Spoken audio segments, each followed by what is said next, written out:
முருகன் பக்தர்கள் அனைவருக்கும் அன்பு வணக்கங்கள். என் அன்பு குழந்தையே, நீ உன் மனதிற்குள் ஒரு உறவை பற்றி ஆழமாக சிந்தித்து கொண்டு இருக்கின்றாய். உன்னுடைய மனதில் இருக்கும் உறவின் பெயரை நான் சொல்லட்டுமா தங்கமே? தெரிந்து கொண்டால் நீயே சற்று அதிர்ச்சி ஆய்விடுவாய். நீ எந்த உறவை அதிகமாக நேசித்து கொண்டு இருக்கின்றாயோ அந்த உறவின் பெயரைத்தான் அடிக்கடி கூறிக்கொண்டே இருக்கின்றாய். எங்கு பார்த்தாலும் அந்த உறவின் பெயரை எழுதி வைத்து கொண்டே இருக்கின்றாய்.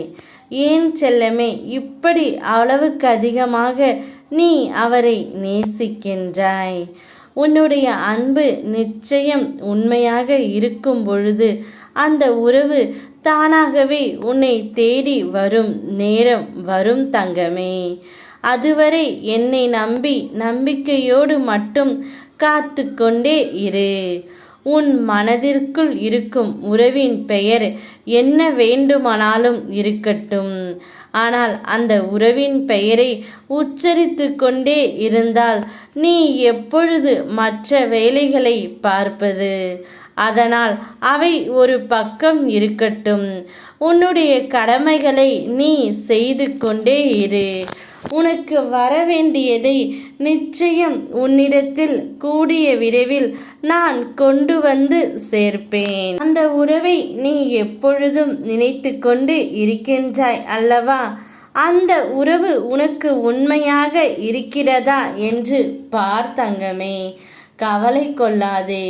நிச்சயம் அந்த உறவு உனக்கு உண்மையாகத்தான் இருக்கின்றது. அந்த உறவும் உன் நினைப்பில் உன்னுடைய பெயரை மட்டும்தான் உச்சரித்து கொண்டே இருக்கின்றது. யார் என்ன வேண்டுமானாலும் சொல்லட்டும், ஆனால் உன் உறவை என்றும் நீ விட்டுவிடாதே தங்கமே. அதுதான் உனக்கு நல்லது. நீ யார் யாரோ பேச்சை கேட்டு உன் உறவிடம் உன் துணையிடம் சண்டை போடுகின்றாய். அவையெல்லாம் இன்றோடு தவிர்த்து விடு. உனக்கு நிரந்தரமான உறவு அவர் மட்டுமே. அவருடன் சேர்ந்து உன் வாழ்க்கையை மகிழ்ச்சியாக தொடங்கு. பிறகு எது வந்தாலும் உன் அப்பா நான் பார்த்து கொள்கின்றேன். யாம் இருக்க பயமேன். ஓம் முருகா.